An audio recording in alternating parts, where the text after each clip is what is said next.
أعوذ بالله من الشيطان الرجيم. بسم الله الرحمن الرحيم. الحمد لله رب العالمين، والصلاة والسلام على سيدنا محمد سيد الأولين والآخرين وعلى آله وصحبه ومن تبعهم بإحسان إلى يوم الدين آمين. caggal yettude Allah e julde annabi makko sallallahu alayhi wa alihi wa sallam, en garti kadi jokkude darsuji men no gowrunden wadde kala altine e kala talata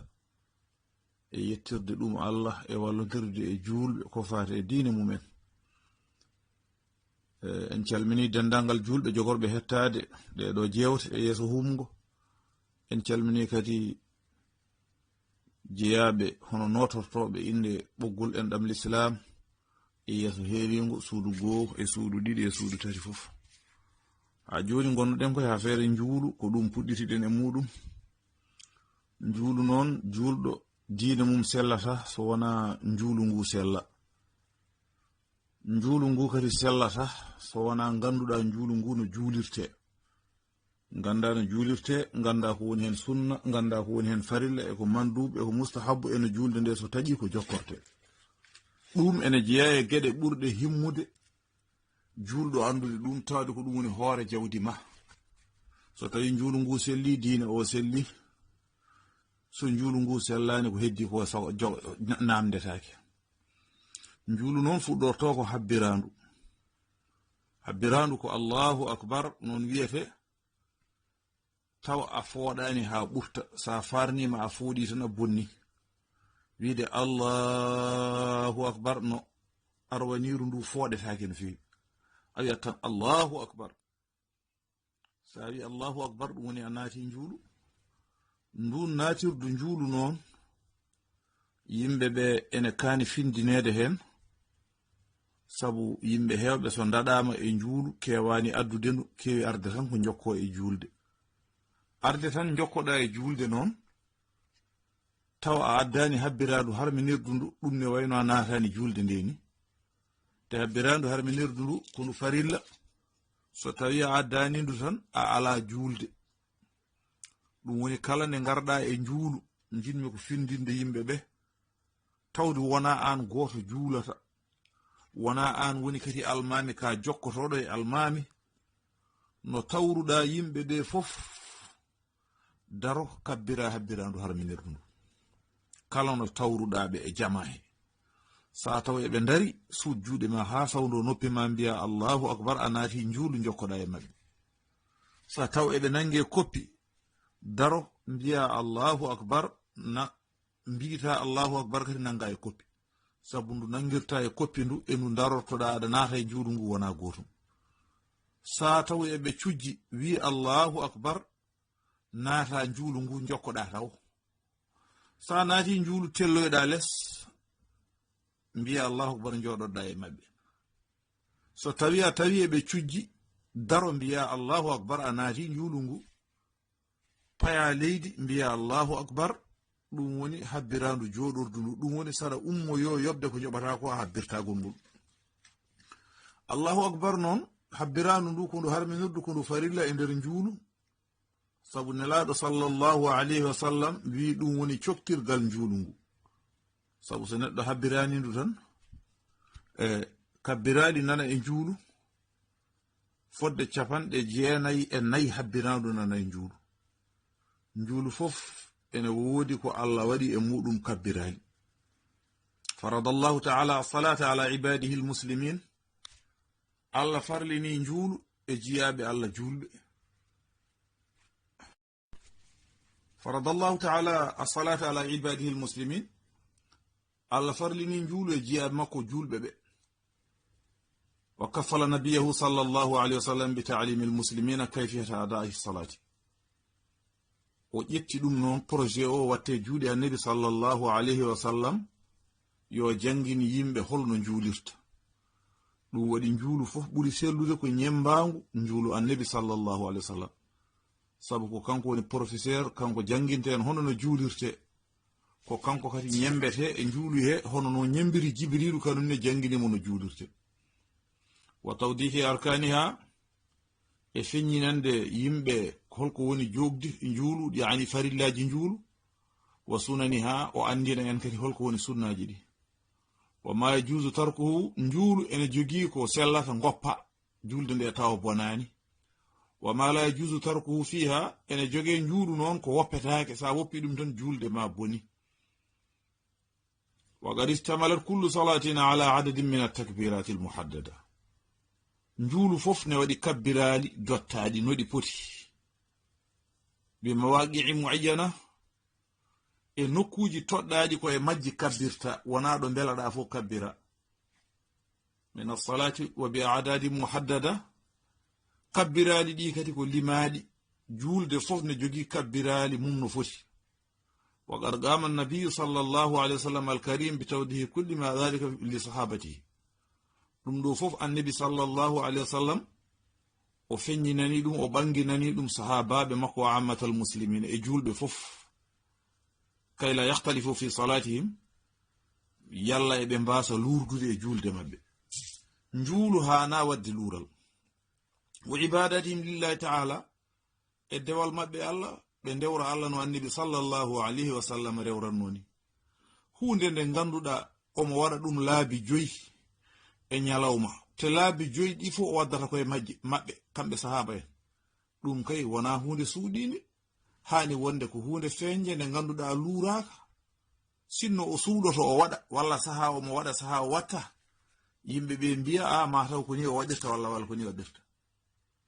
kono duuɓi 23 omo wonde maɓɓe omo waɗa nyalawma fof o tardata o aral laabi 5 o julde e maɓɓe o julnaɓe ɓe darano juldata ni. ɗum ceerno hana wonde ko luura hani wonde ko hunde wotere. kalanno ɗen ko haala habbirandu harminirdu ndu ko ndu woturu keddiɗi ɗi noon nan toon. adadu takbirati fi salawati al-khams al-fardi yablugu adadu takbirati fi salati al-ruba'iti. julde kala julde duuletende darɗe 4 ka salati zuhri ko wayno julde sallifana minen mbi tisubar wal asri e lasara min mbi takkusan wal isha'i e geeje ɓe mbi shafaq. julɗele fof juuleteɗe darɗe 4 ɗe julde hen fof ne waɗi 22 habbirandu. 22 habbirandu woni hen julde juuletende darɗe 4. amma salatu suna'iyatu kala julde juuletende darɗe 2 ka salati subhi ko wayno julde subaka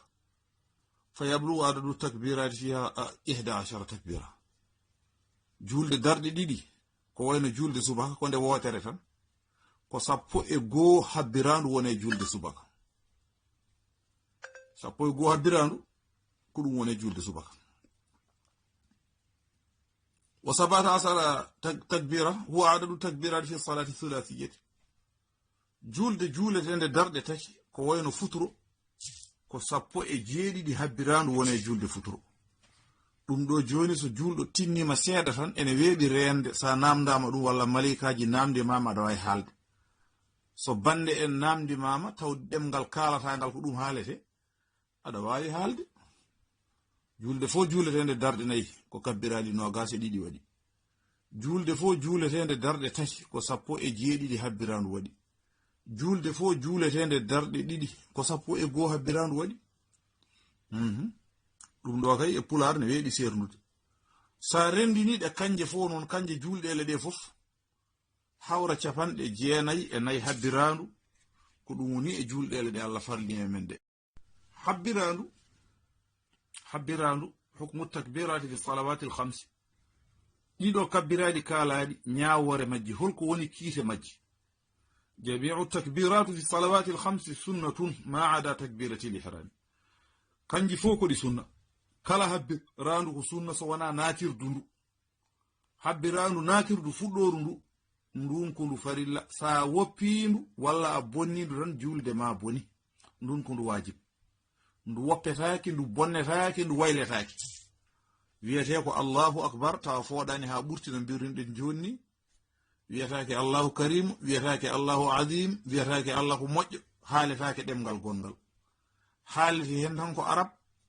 kadi mbiyata ko Allahu akbar. ɗum woni a naati habbirandu harminiru ndu hay hunde sindetake hen. kayru wotu woni farilla keddiɗi ɗi kala hen ndu goppuɗa a sujjata kayru sa wuppinde tan julde ma bona ɗum woni wa tabdulu salatu fi hali adami al-ityani bi takbirati ihram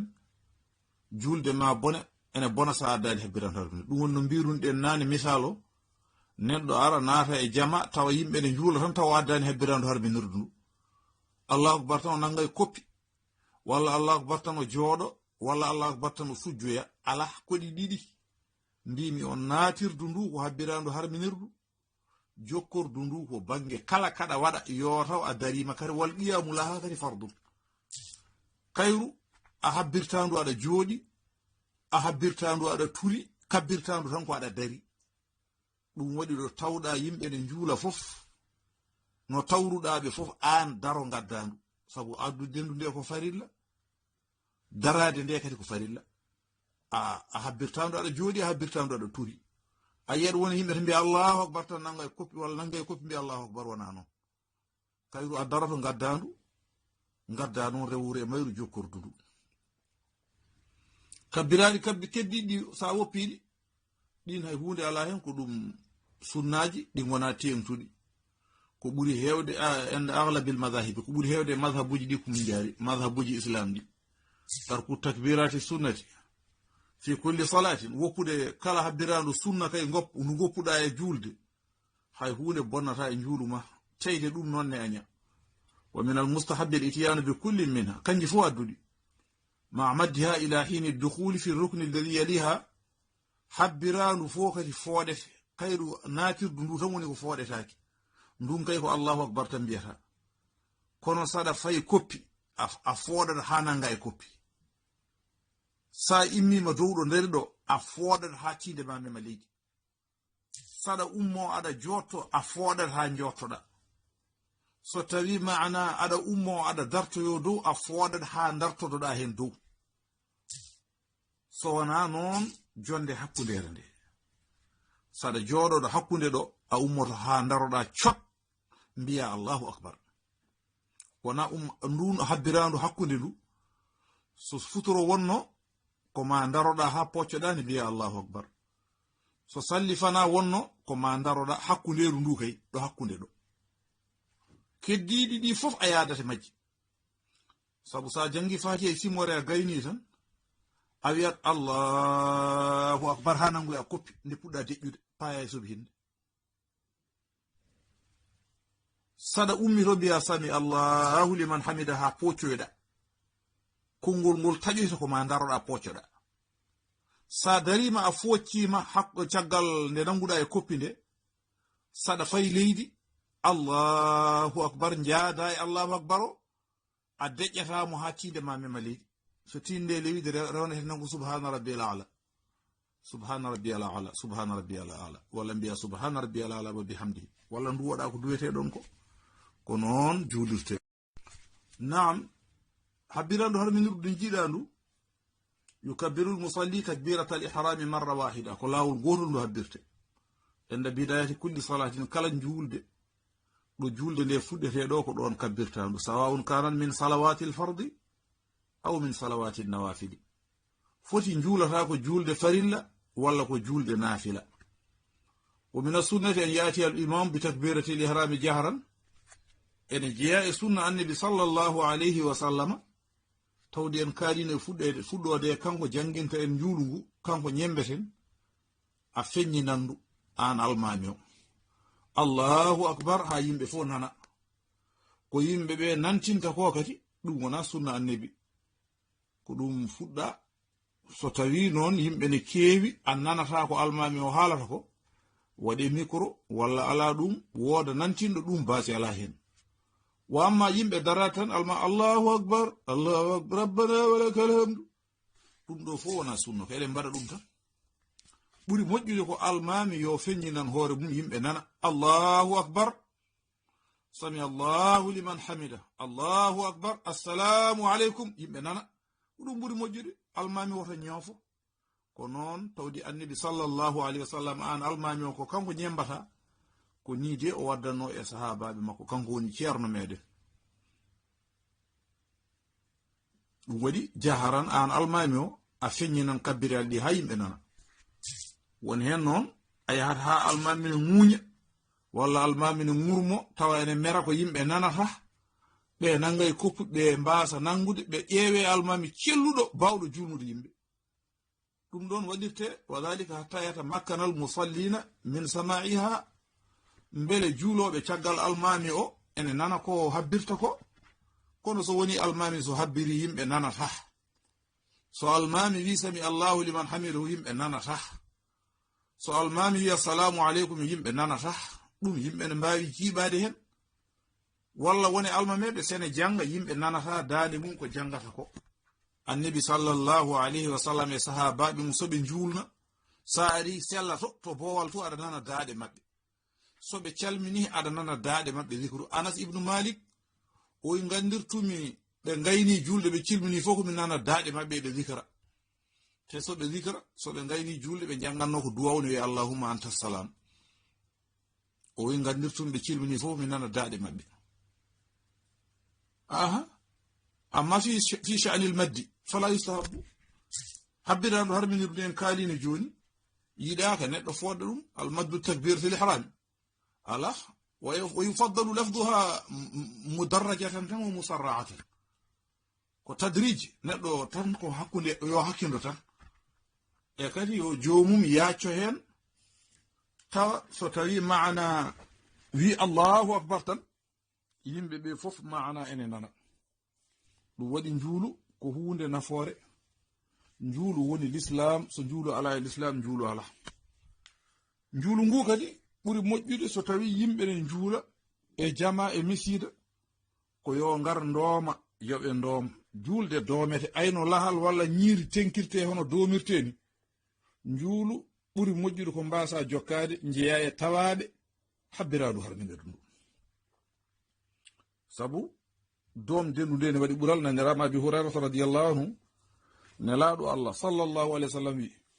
la yazalu ahadukum fi salatin ma damati salatu tahbisuhu goto e mon serata woni koye juulu aɗa windane baraji gonɗa koye julde ɗon ɗo jooɗiɗa ko julde nde nanguma ɗon sa ari tan aɗa doomi almami malaikaji puɗɗoto windandema wonde gonɗa koye julde la yamnahu an yanqaliba ila ahli illa salatu ɗum ne kadi sa salmini a ummaki malaikaji ɗi jokkat bindanteɗa gonɗa koye juulu ha no gummiɗa fof wadde nden so neɗɗo silmini wasde yawde ummade nde kay ko ɗum ɓuri moƴƴude sabu julde tan ummo silmina ummo yaha nelaɗo allah sallallahu alaihi wasallam wi ɗum ko sifa nafiqe annabi sallallahu alaihi wasallam o wi silminde tan ummo juula silminde tan ummo yaha ko sifa nafiqe sabu ene jogii jiyaɗo allah goɗɗo sa e suratu tawbati ma taw ɗum qissa makko o wiyete ko salabatu ibnu hatibin o alano hay hunde so julde annabi sallallahu alaihi wasallam yimɓe mbiya assalamu aleykum tan o haftata o yalta jamaka nelaɗo teski noon ne ndaara yimɓe ɓe sabu kanko nelaɗo ko durowo ko gayno ko yimɓe so silmini hen ɗum waɗa huccitta to funnangue ala so silmini hen o waktiti to huccite mabɓe omo ƴeewa ko mbaɗata o yewtida e mabɓe o anda ko ɓe jehata sabu kanko woni gaynako o yi salabata so tawi yimɓe calmi ummota yaha o wiyan kam ya salabatu mari araka ta'malu amala al munafiqin o wiyan kam min de jiimi ko aɗa golla golle naafiqeɓe holko waɗi aɗa golla golle naafiqeɓe ɓe mbi holko woni golle naafiqeɓe o wi salminde tan ummo yaha wadde nden ɓawdi annabi sallallahu alayhi wa sallam woni jangguinowo men yo julɓe ndeno silminde tan hafto doga yaha elle wonko gatanma ɗon elle ka kaɓɗo elle to paaɗa to ɓuri ɗo ɗaccuɗa ɗo ma mbiya wonko doganta ko ɓuri allah ɗo joɗiɗa ɗo aɗa windane baraji wa anhu anna rasulallahi sallallahu alayhi wa sallam nanirama bi hurata kadi nelaɗo sallah sallam wi almalaikatu tusalli ala ahdikum ma dama fi musallahu malaikaji ne juula e moɗon malaikaji ne duwono on ɗon ɗo joɗiɗa e juulirde ma ɗo julnoɗa ɗo alladi salla fi ayɗo julnoɗa ɗo ɗon ɗo luttuɗa joɗade ɗon daiman malaikaji ne mbiya yo allah yurmomo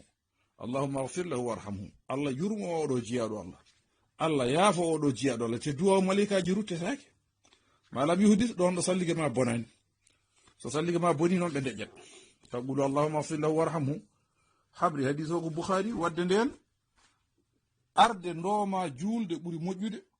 so juulama gasi jooɗoɗa duwoɗa ɓuri moƴƴude ha ganda kadi ko habra ha ganda ko waɗi to jamato kono noon yimɓe cilmina tan doga njalta jeeɗa e noon wiyoɓe maga qala anifan holko almami o haali nani holko nelaɗo wino nani ɗum ko sifa nafigue wa an anas radiallahu anhu rasulallahi sallllahu alih wa sallam nanirama anas ibne malik radiallahu anhu nelaɗo allah sallllahu alih wa sallam akhara leylatan salata al ishai jamma goto o meeɗi nemnude julde ishai nde gueeƴe safago o nemni ila shadri leyli ha jamma woɗɗoy ha feccere jamma o juulani gueeƴe yimɓe ne paɗimo summa aqbala alayna anas wi o huccite amen bi wajhihi e yeeso makko nurɗugo jalbogo ngo badama salla nde o julni yimɓe o gayni tan o wi salla nnasu waraqadu walam yazalu fi salatin o yimɓe juuli ɓe ɗano ɓe ceerata noon eɓe gone juulu mus intadartumuha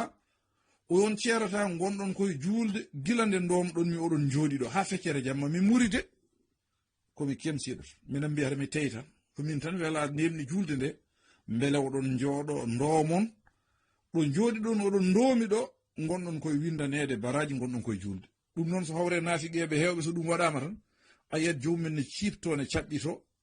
walla doga koota galleji mum walla paata e business en jini musiba majjum hande e nder misidaji men hande juulu ɓe cikkata montoro dewɗo e jama wona waɗa kek e sogondeyel ngel